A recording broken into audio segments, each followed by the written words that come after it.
Hello, Ida. Hi, Ron. Long time no see. Yeah, that's right. Ida, you and a couple of your colleagues were the founders of the Dutch philosophical practice movement. Can you tell us a little bit about it, about how you founded the group and how it developed? Yeah, I can tell you, basically we started when we were still in university. And it was with Dries and with Art. The three of us did all kind of work groups, and we knew already in the beginning of our study that there was no place for us to work in university itself. And Art is Hogendijk. At Hogendijk and Dries Boele. We met each other on a kind of totally free event where it was a kind of public event in Amsterdam, and we wanted to. There was a big event on how can you combine education, science, and art. And then there was an open space in those times, and we had kind of flop overs, and the three of us said, we can't work in university. What do we do with philosophy? Why should we study so hard for 5 years, academic study, with all these difficult books to read and not do anything with it? So we really wanted to do something with it in the real life. But there was really, we didn't know any examples of that, only in education or in writing or as journalist or in writing a book. So we said, okay, we have to do something else. So we started a kind of group like we want to have philosophy into the streets, and we want to have the philosophy should be avant-gardistic. So a lot of people in that afternoon came to us and they said, oh, that's a good idea, and we like to join your group. So and then we came back in university, and then our didactic, our teacher there, the professor, he said, I know somebody who started something in Germany, and it was Gerd Achenbach. Achenbach started in 81, I think. 81, right? Yeah. So you were a year after him. We were almost the same time. He just started. He just had a press. Okay. And then also, of course, what was through other people again, the Socratic dialogue movement in Germany was also a kind of big thing. So Achenbach really opened our eyes that we could do something with philosophy. So we got the space in the university through our professor to do a lot of experiments with each other to counsel. So we had there was no video then, but we had a lot of tapes with only the sound. Yeah. And we really had a lot of tapes to practice each other, what were good questions, what does people help. So we really had a year, I think at least, to study that in university with that professor. And then basically, we were not ready for it at all. We didn't know what we were doing, basically. But anyway, we said, okay, we start. So Art said, I write a book about it because I want to have, to go to and talk with a philosopher. And that book really was got a lot of attention. Mm-hmm. And at the same time, I was invited to teach philosophy in high school in the Montessori system. Mm-hmm. So we started with our group. First, we had about 10 colleagues, and then 15 colleagues. So we tried to get more philosophers who were interested in this, our idea about the philosophical practice. It must have felt really in the forefront of a new direction. Oh yes, yeah, it was totally crazy, because the thing is, we had no idea, because we thought, why do people go to psychologists? I mean, why shouldn't they go to philosophers? Because the questions, we studied philosophy ourselves, all of us, also to open your mind for day-to-day life and problems we had. So moral issues, but existential issues, what is the meaning of life, and all kind of big questions. And we didn't think ourselves as ill or sick or something wrong. So we only wanted to know more about what makes the world tick, how does it go in the world, what is important for people. This is really an issue that I had in mind for for a while. Why is it that you started in the format of counseling rather than, I don't know, group activity or some other kind of activity? Yeah, I think it really was the kind of we were not really into groups at that moment, but I had next to that counseling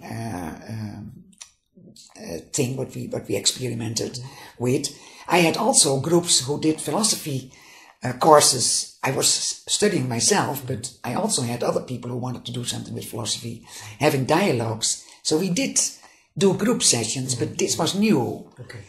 And also what I really liked about it then, not anymore, was I never really, for me it was not like helping people so much. I didn't want to be a helper. Otherwise I should have psychology or doing another job. So for me it was more that the discussion and the dialogue with people, one-to-one, how people think, and how you can have a dialogue with them about their thinking.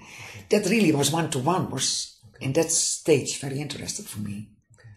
So how did it continue? After the first experiments, you said that for about a year you experimented with counseling. And then we went into the markets. So then we put ourselves like philosophical counselors, and then we got people. And after, I must say, after a year or so, and I was also teaching in Montessori, what I said, but next to that, the problem was that through the book of art, I think also, is that a lot of the people who came to philosophers were people had a divorce, or people had really a kind of serious conflict with their children.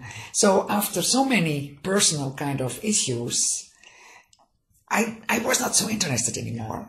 So what I liked with philosophy, I had people who on those times came because they never studied philosophy themselves, but they wanted to know more about philosophy. And with those people, I really liked to have a few sessions, because then they read a book, or I gave them articles of Plato, I gave them articles of Nietzsche, and then we discussed the next time, we discussed it. So to really help people like in their thinking was for me more interesting than only the personal problems. Yeah. And in that way it stayed quite a long time like that. How did it become an association? Our group went bigger in the beginning. So we had around 45 people, I think, or 50 people who were interested in it. And we had a little magazine. We wrote about all kind of philosophical problems in. You were talking now about 1985 something? Yeah, 86. Till about 86. Okay. And then in 88, I started Hotel the Philosopher, because I really wanted... Tell us a little bit about it. The thing is that I was a little bit fed up with education, to be a teacher, because you have every time the same group. So in high school, every year you get the 14, 15, 16, 17 years again. And I wanted to do something like, I really like to be an entrepreneur for once. And then coincidentally, it came by that my sister and my brother-in-law came back from America to live in Holland. And I thought maybe, and I worked in a hotel next to my studies all the time, in a small hotel.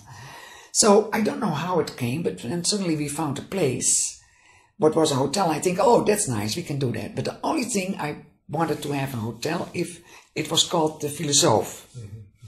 Because I was afraid to lose my philosophy if I only went into the business as a hotel. So for me it was very important that it was interactive with each other.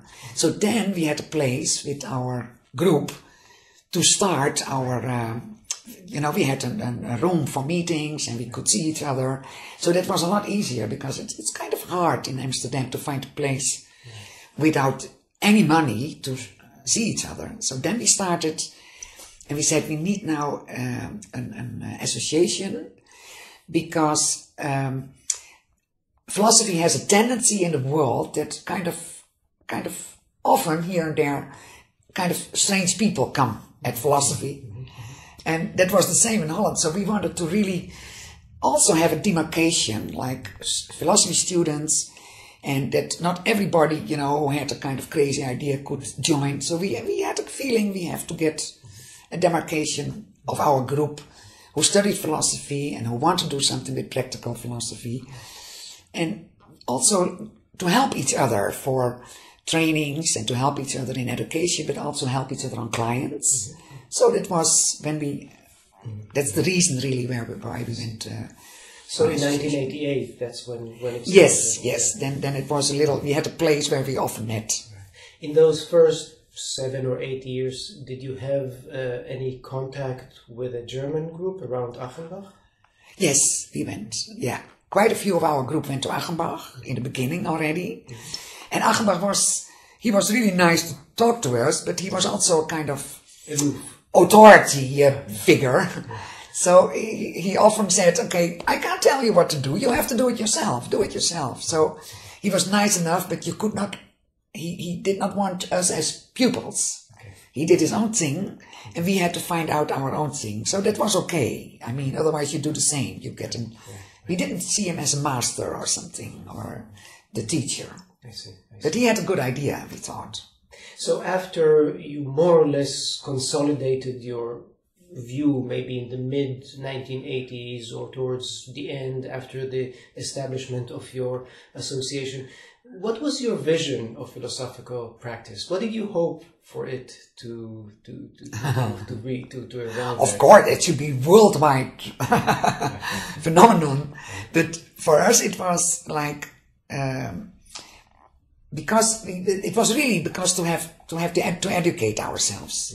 So to have this group, and we had then other people who came in. So we had a kind of education, like what do you have to read when you want to be a philosophical practitioner, what kind of philosophers can help you, because I think if you only did logic in your, only logic in your university time, it's not the best department to go into this personal communication with people. So we really tried to find out what it could be to help other people think, and we really thought it should be a big thing in the world. It could be, especially in Holland, it could be a big thing. So if I understand you correctly, the vision was in part to educate yourself. Yes. But in part also to educate other philosophers, students. Yeah. You had a vision of a world change, that it would be a new way of relating to oneself and society, maybe. How do you compare what happened, what you expected, what you hoped for, and what happened later in the 90s or after 2000? In those times, the reason and arguments and rationality was a lot more in than it is, I would say, nowadays. Why is that?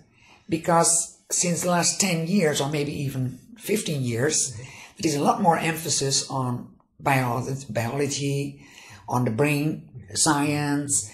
Suddenly, the emotions become very important in the world, what I still don't understand, and I don't agree. But everybody now is talking about, like, the feeling. So we thought with philosophy, people have to interpret their feelings. You still have to think about your decision making skills. So I still think it's very necessary at the moment that philosophy should have a big place in the world. The only thing is the world is a different place than 30 years ago. Well, last question. How do you hope philosophical practice will develop in the future? Yeah, my idea is that, like, I'm sitting here, and I think we have to be very, very careful that it's not old school problematic or an old school kind of thing what is happening. And if we don't get young philosophers involved in doing it their own way and learn from us maybe, or do more or less the same. So we need absolutely new ways of doing this philosophical counseling, is my idea. Okay. Well, let us hope that the new generation takes over and develops it in its own way. That's what I hope. Thank you very much, Ida. Most welcome.